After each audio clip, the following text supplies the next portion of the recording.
हर हर महादेव दोस्तों, आप सुन रहे थे मेरे साथ मनमर्जियां भाग 51। अब तक आपने सुना गुड्डू और शगुन की शादी हो चुकी है, लेकिन गुड्डू ने शगुन को पत्नी का दर्जा नहीं दिया। ऐसे कठिन समय में भी शगुन ने समझदारी दिखाते हुए अपनी और गुड्डू के रिश्ते को बचाने की कोशिश की। शगुन समझदार लड़की है जिसने कभी अपने जीवन में हार नहीं मानी, लेकिन गुड्डू अभी भी पिंकी के जाल से बाहर नहीं निकला था और फंसता चला जा रहा था। अब आगे। शगुन की बात सुनकर गोलू परेशान हो गया। उसे समझ आ गया कि गुड्डू और शगुन की जिंदगी में कुछ ठीक नहीं है। उसने चाय का कप रखा और शगुन के पास आकर कहा, सुनिए भाभी, एक ठो बात कहें आपसे। हाँ गोलू जी कहिए, शगुन ने कहा। हमारे गुड्डू भैया ना सच में उतने बुरे नहीं है। वो तो पिंकिया के चक्कर में बावरे बने बैठे हैं। उनका दिल बहुते बड़ा है भाभी, और हमें पूरा यकीन है एक दिन गुड्डू भैया ना आपकी भावनाओं को जरूर समझेंगे। आप ना बस हिम्मत मत हारना, बाकी हम तो हैं ही आपके साथ। गोलू ने बड़े ही अपनेपन से कहा तो शगुन मुस्कुरा उठी और कहने लगी, मैं जानती हूँ गोलू जी वो बुरे इंसान नहीं है और मुझे किसी से कोई शिकायत नहीं है। माँ जी, पापा जी, वेदी, आप सभी बहुत अच्छे हैं और मैं बहुत खुश हूँ। आप चाय पी लीजिए, मैं नीचे होकर आती हूँ। ठीक है भाभी, कहकर गोलू अपनी चाय ली और पीती पीती मन ही मन खुद से कहने लगा, तुम बिल्कुल फिक्र ना करो भाभी, गुड्डू भैया को तो हम लाइन पर ले आएंगे। वो तुम्हारी कदर भी करेंगे और तुमसे प्यार भी करेंगे, वो भी सच्चा वाला। रही पिंकिया की बात तो उसे हमारे लिए छोड़ दो। गोलू ने फटाफट अपनी चाय खत्म की। गोलू ने देखा मिश्रा जी बैठे हैं। गोलू ने चुपचाप निकलने का सोचा, लेकिन मिश्रा जी की नजर उस पर पड़ ही गई और उन्होंने कहा, काबे गोलू, छुप कर कहाँ जा रहे हैं? तुम्हारे भैया दिखाई नहीं दे रहे आज तुम्हारे साथ? का झगड़ा होगा वा का दोनों के बीच? अरे नहीं चाचा, झगड़ा काहे होगा, हम तो यहाँ अपनी भाभी से मिलने आए रहे। गोलू ने मिश्रा जी के सामने आकर कहा, वो तो ठीक है, ये बताओ आगे का क्या सोचे हो? गुड्डुआ को तो शोरूम पर लगा दिए, तुम क्या करोगे? कुछ सोचे हो कि ऐसे ही घूमना है? मिश्रा जी ने कहा तो गोलू खिसियाने लगा और कहा, करेंगे ना चाचा, करेंगे, हम भी कुछ करने का सोच रहे हैं। कुछ मदद चाहिए तो बेझिझक कहना हमसे। मिश्रा जी ने कहा तो गोलू को बहुत हैरानी हुई। आज से पहले मिश्रा जी का ये रूप तो कभी ना देखा था गोलू ने। गोलू को अपनी ओर घूरता पाकर मिश्रा जी ने कहा, काहे दिमाग की नसें फाड़ रहे हो बे? तुमको क्या लगता है सिर्फ गुड्डू हमारा बेटा है? तुम भी बेटे जैसे हो यार। बस रंगबाजी थोड़ी ना कम किया करो गोलू। काहे कि गुड्डू की शादी हो चुकी है, कल को तुम्हारी भी होगी, तो आने वाली बहू के सामने कुछ इज्जत रहनी चाहिए कि ना चाहिए? सही कह रहे हैं चाचा, गंगा मैया की कसम, हम तो आज से सब कुछ छोड़ देंगे, बस अपने काम पर ध्यान देंगे। गोलू ने कहा, चलो अभी बहुते उड़ लिए, निकलो। मिश्रा जी ने उठते हुए कहा और अंदर चले गए। गोलू भी खुशी खुशी घर निकल गया। तभी गली में खड़ी रोशनी ने कहा, हे गोलू भैया, कल शाम में शादी है हमारी, पूरी फैमिली के साथ पहुंच जाना रामबाग पैलेस। अरे बिल्कुल, हम तो सुबह ही आ जाएंगे, काम जो करना है तुम्हारी शादी में, गोलू ने खुश होकर कहा। रात के खाने के समय सब मौजूद थे, बस गुड्डू नहीं था, तो मिश्रा जी ने फोन लगाया। कुछ समय बाद गुड्डू ने फोन उठाया और कहा, जी पिताजी। गुड्डू कहाँ हो, अभी तक घर नहीं पहुंचे? ओ तिवारी जी है ना जौनपुर वाले, उनका ऑर्डर पैक करवा रहे थे, रात में निकलेगा तभी ना सुबह में पहुंचेगा सब। गुड्डू ने कहा, वो सब तो ठीक है, और तुम तो मतलब काम को बहुत ज्यादा सीरियस ले लियो यार। वक्त से घर आ जाया करो, तुम्हारा परिवार है, पत्नी है, चिंता हो जाती है। जल्दी काम निपटाए के निकलो। मिश्रा जी ने कहा, जी पिताजी रखते हैं। गुड्डू ने कहा, क्या कह रहे गुड्डू महाराज? दादी ने पूछा तो मिश्रा जी ने मुस्कुराते हुए कहा, अरे अम्मा, लगता है गुड्डू धीरे धीरे सुधर रहा है, मतलब काम में इतना ध्यान दे रहा है, लगता है कुछ दिनों में सब काम संभाल लेगा। अरे आनंदम, हम तो पहले ही कहे थे कि गुड्डू बहुत गुणवान है, पर तुम कभी उसके गुणों को देखे ही ना। दादी ने कहा तो मिश्रा जी पास ही खाना परोसती शगुन को देखकर कहते हैं, नहीं अम्मा, ये सब शगुन बिटिया के आने का प्रभाव है। ये घर के लिए और गुड्डू के जीवन के लिए शगुन बहुत ही शुभ है और भाग्यशाली भी। शगुन ने कुछ नहीं कहा, बस फीका सा मुस्कुरा दी। सभी खाना खाने लगे, सिर्फ शगुन ने नहीं खाया, पर गुड्डू के आने का इंतजार कर रही थी। मिश्रा जी अपने कमरे में बैठकर हिसाब किताब करने लगी। वेदी अपने कमरे में चली आई। लाजो दादी के कमरे में चली आई और उनकी तेल मालिश करने लगी। शगुन आंगन में बैठी गुड्डू के आने का इंतजार करने लगी। रात के 10 बजने को आए लेकिन गुड्डू नहीं आया। शगुन को बैठे देखकर मिश्राइन उसके पास आई और कहा, बिटिया तुम और चलकर खाना खाए लो, खा पता गुड्डू को और कितना टाइम लग जाए। नहीं माँ जी, उनके आने के बाद ही खा लेंगे, शगुन ने कहा तो मिश्राइन भी आकर उसकी बगल में बैठ गई और कहने लगी, गुड्डू को गलत मत समझना बिटिया, अभी नया नया काम संभाला है तो थोड़ी परेशानी हो रही है उसे, और तुम्हें भी। हम जानते हैं गुड्डू तुम्हें वक्त नहीं दे पा रहा, लेकिन धीरे धीरे सब ठीक हो जाएगा।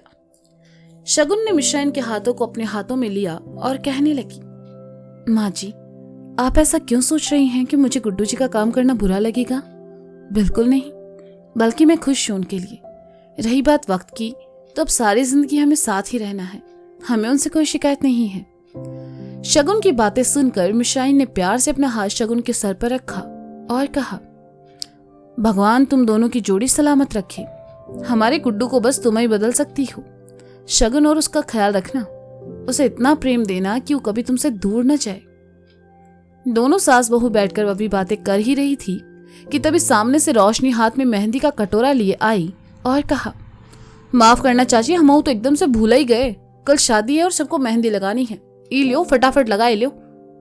अरे बिटिया इतनी रात में मेहंदी, कल लगा लेंगे, मिश्राइन ने कहा।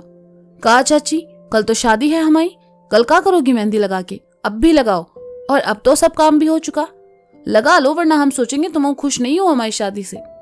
रोशनी ने उदास होकर कहा, धत पगली, हम काहे खुश नहीं होंगे, हम तो बहुत खुश हैं, इतना अच्छा रिश्ता हुआ है तुम्हारा, लाओ हम लगा देते हैं, मिश्राइन ने कहा तो रोशनी ने मुस्कुराते हुए मेहंदी का कटोरा उनकी ओर बढ़ा दिया और शगुन से कहा, भाभी तुम भी लगाए लो।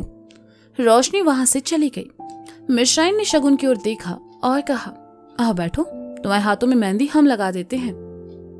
अभी तक तो शादी की मेहंदी नहीं उतरी है, आप लगा लीजिए, शगुन ने अपने हाथ दिखाते हुए कहा, जिन पर शादी की मेहंदी अब फीकी पड़ चुकी थी।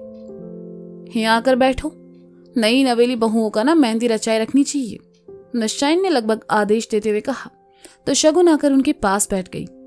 मिश्राइन ने शगुन के हाथों की उंगलियों की पोरों पर मेहंदी लगा दी, हथेली में एक बड़ा सा सिक्का बना दिया, बची हुई मेहंदी से खुद के हाथों में भी मेहंदी लगा ली। देखा मेहंदी अभी भी बच गई है तो लाजो को आवाज दी। हाँ चाची, लाजो ने आकर कहा, ये मेहंदी लगाई लो।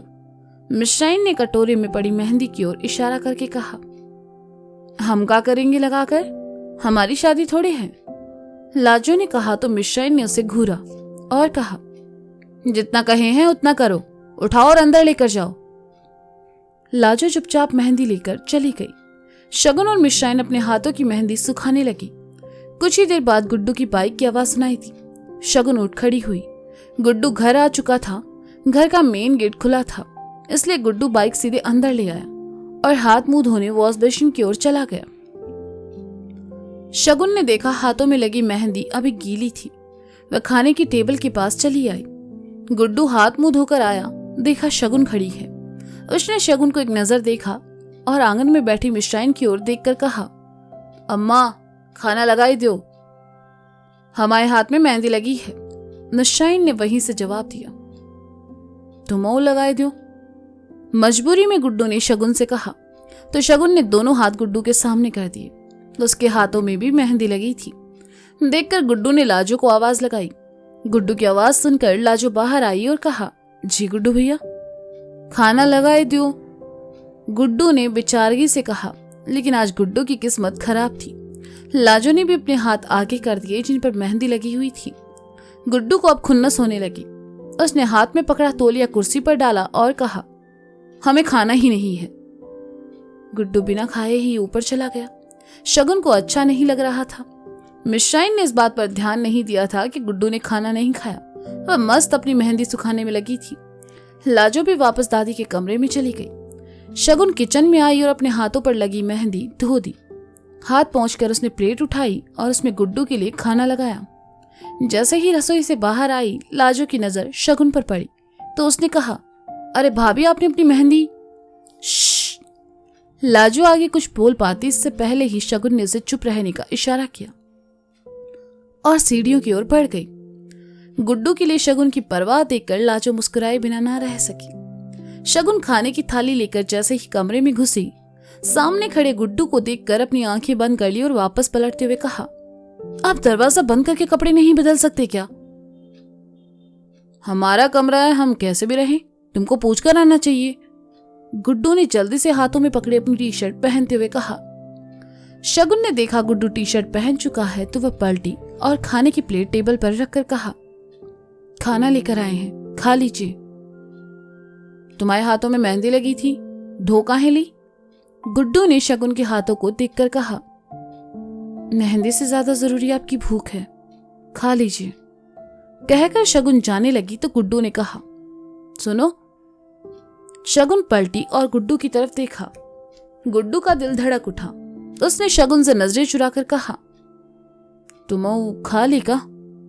शगुन ने धीरे से नाव में गर्दन हिला दी तो गुड्डू थाली के पास आया और उसे सोफे पर रखते हुए कहा, इतना सब हम अकेले नहीं खा पाएंगे, आधा तुम खा लो। शगुन ने सुना तो उसे अपने कानों पर विश्वास नहीं हुआ। गुड्डू में इतनी जल्दी बदलाव होने लगेगा उसने सोचा नहीं था। वह वाक से बस गुड्डू को देखे जा रही थी। शगुन को अपनी ओर देखता पाकर गुड्डू ने कहा, हवे यार, जब देखो तो वैसे घूरने काहे लगती हो हमको, खाना है खा लो। शगुन आकर चुपचाप गुड्डू के सामने बैठ गई। गुड्डू ने खाना शुरू कर दिया तो शगुन भी उसके साथ खाने लगी। दोनों ने चुपचाप खाना खाया और इस बीच दोनों के बीच कोई बात नहीं हुई। खाना खाने के बाद शगुन प्लेट रखने नीचे चली आई। जब ऊपर आई तो देखा गुड्डू डर के मारे कांप रहा है और बिस्तर पर चढ़ा हुआ है। शगुन अंदर आई और कहा, क्या हुआ आपको, आप ऐसे बिस्तर पर क्यों चढ़े हैं? कमरे में चूहा घुस आया है, गुड्डू ने कहा। ओ चूहा है, चूहा? कहते हुए शगुन जैसे ही पलटी उसे याद आया कि उसे तो खुद चूहों से डर लगता है।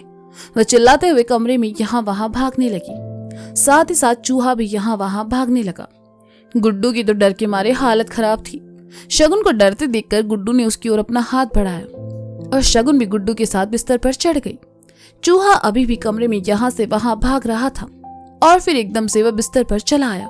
गुड्डू और शगुन चिल्लाते हुए यहाँ वहां कूदने लगे और अचानक से एक दूसरे से टकरा गए। शगुन को गिरता देखकर गुड्डू ने उसकी कमर पर हाथ रखा और उसे गिरने से बचा लिया। शगुन तो बच गई, लेकिन उस गुड्डू उसकी आंखों के समंदर में जा गिरा और दोनों चूहे को भूलकर एक दूसरे की आंखों में देखने लगे। और अब क्या, आप सभी का फेवरेट गाना मेरी आवाज में। शुक्रिया, पहले ही बोल देती हूँ। हाँ, आंखों ही आंखों से बातें हो रही, सब खास है, अब तलक जो दूर थे वो काफिले अब पास है, दिल भी है और धड़कने भी इश्क की अब आस है, कुछ नहीं है दरमिया बस प्यार की एहसास है, छू कर यूं तुझे सांसें महकती है, आंखें ये तेरी कुछ कहती है, सांसों में घुल के सांसें बहकती है, आंखें ये तेरी कुछ कहती है, तुम हो जवां हम हैं जवां, है इश्क अब तुमसे कह रहा, भूल दे कर जाने दे,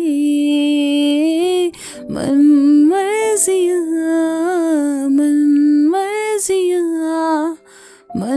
मर्जियाँ कैसी मर्जियाँ हो, मन मर्जियाँ। बस नजर लग जाएगी। तो गुड्डू और शगुन चूहे को भूल चुके थे, बस दोनों एक दूसरे की आंखों में खोए हुए थे, न जाने क्या ढूंढ रहे थे। और तभी चूहा आकर शगुन के पैर पर चढ़ गया और वह डर के मारे गुड्डू के सीने से आ लगी। जैसे ही शगुन गुड्डू के सीने से लगी, गुड्डू के दिल के सारे तार झंझना उठे। उसे ऐसा लगा जैसे उसने बिजली की तार को छू लिया है। चूहा वहां से जा चुका था, लेकिन शगुन ने डर के मारे आंखें बंद कर रखी थी। गुड्डू के सीने में मुंह छुपाई हुई थी और गुड्डू ने अपने हाथ खड़े कर दिए थे। तो दोस्तों ये था मनमर्जियां भाग 51। इसका अगला भाग आप जल्द ही सुनेंगे मेरे साथ। अब तक के लिए शुक्रिया, बाय बाय, अपना ख्याल रखिए और हाँ, सुनते रहें मनमर्जियां मेरे और चूहे के साथ।